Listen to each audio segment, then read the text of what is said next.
Hello everybody and welcome back to another Yu-Gi-Oh! Deck profile. Today we're going to be going over our Swordsoul Bystial Swordsoul deck profile. So let's get to it. Firstly, we play 3 Moye.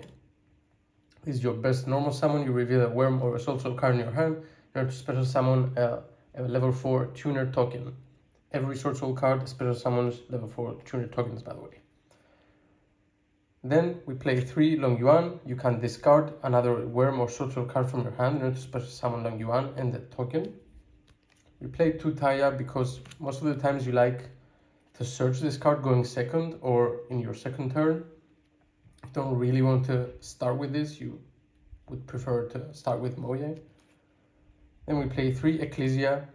You can special summon this card when your opponent controls more master than you do, or you can just use it as your normal summon if you don't see Moye in your opening hand, in order to tribute Ecclesia and special summon Moye to your field. Then for the Tenyis, we play 3 Vishuddha, 3 Ashuna, 2 Adara. I would like to play 3, but I only got 2. But if you have 3, then that's going to be a better profile. 1 Shithana.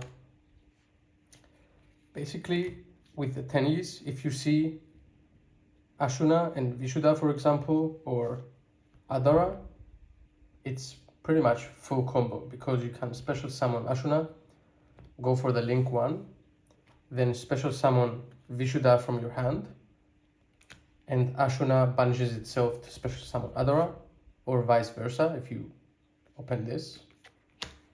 And then you can go for a level 8 synchro play and go from there anyway. That's it for the Swordsoul Tenyi package.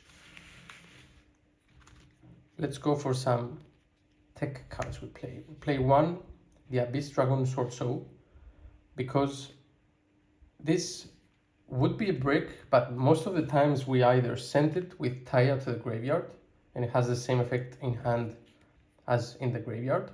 And many of our cards actually banish for effect and not for cost, except for Shishao. So whenever a monster is banished for effect, this card can special summon itself from a hand or graveyard. And on summon, it banishes 1 field spell and 1 card in the field of our opponent. If they don't control the field spell, then you can't just banish a monster or whatever. But many decks nowadays do play field spells, so sometimes it has come up. If not, it's just a 3k body that they use a destruction on, or they have to fight over many times. Then we play 2 Heavenly Dragon Circles, the usual 3 Swordsoul Emergence, your Searcher, and 1 Swordsoul Blackout. This card can be banished with Shishao in order to bring you a token. It can be banished with Taya in order to bring you a token. Swordsoul Emergence, oh by the way, Swordsoul Blackout can also be just used as its main purpose to be a trap, target a worm you control and 2 cards your opponent controls and destroy them. Swordsoul Emergence is your Searcher, and if it's banished, you can target a worm you control or a worm or Swordsoul you control and reduce its level or increase its level by 1.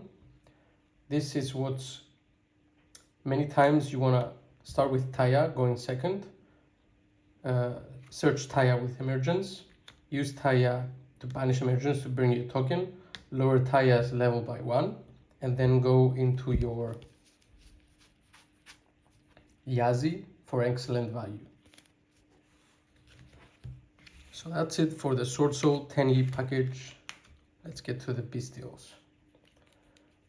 We play 3 Rebellions to search our Bystials. Then we play 1 of each and 1 Branded Regained. These guys have a nice synergy with Ecclesia and also with Effect Veiler if we've used it, because it's a light and it's going to be in our graveyard. And you can go with from these into a Dispatter many times and go for value by targeting a banished monster and special summoning it to your field, and maybe you can go for extra synchro plays with that. that's it for the Bystial package. Let's get to the hand traps.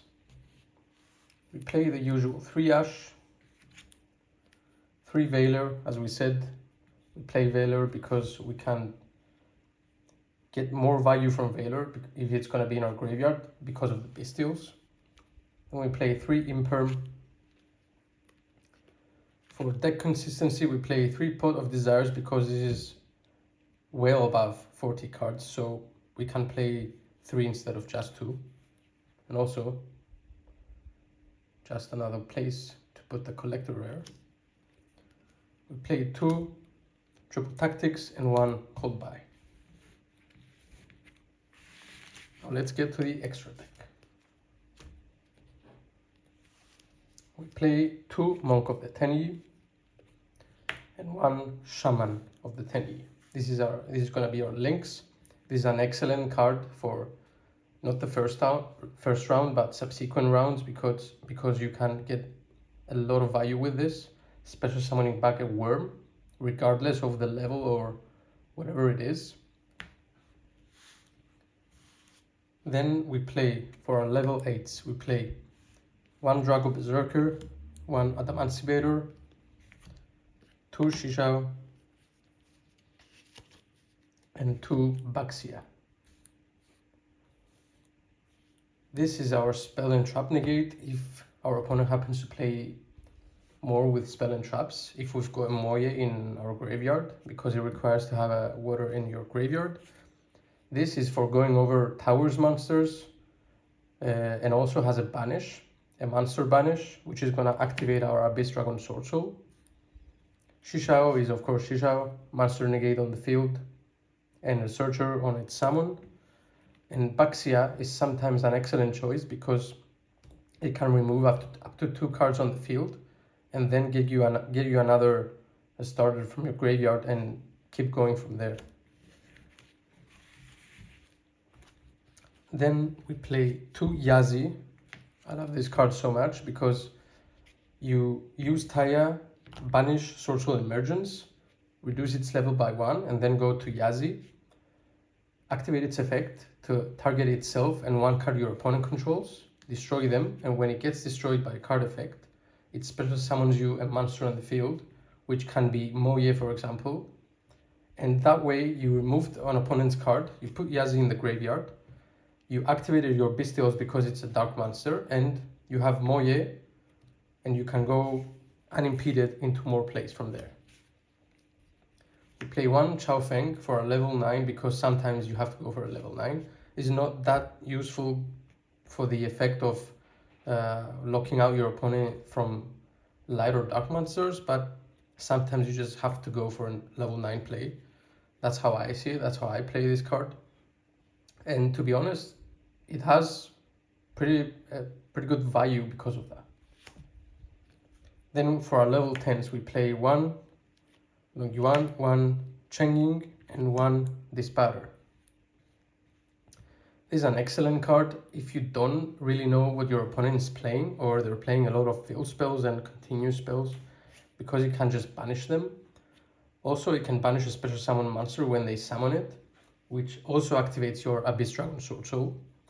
Chengying gets absolutely massive if you've used Pot of Desires, and it can be very sticky to the board because it can be destroyed. You can just banish cards from the graveyard and it's just gonna stay on the field. Plus, it lowers your opponent's monsters enough so that they can't really attack over your monsters at some point and they have to deal with them in other ways. And Dispatter because of the monster negates, the excellent monster negates, and because you can special summon from the banished. And sometimes that's useful for special summoning maybe your Tenyis or maybe a card you have banished from your opponent's graveyard into your field. Many times I've just special summoned a Ghost Ogre or an Ash, and I've gone for plays from there because they're level 3. Maybe I had a Long Yuan on the field and I went into Chao Feng. So yeah, that's basically the deck. Hope you guys liked it. I'll see you in the next one.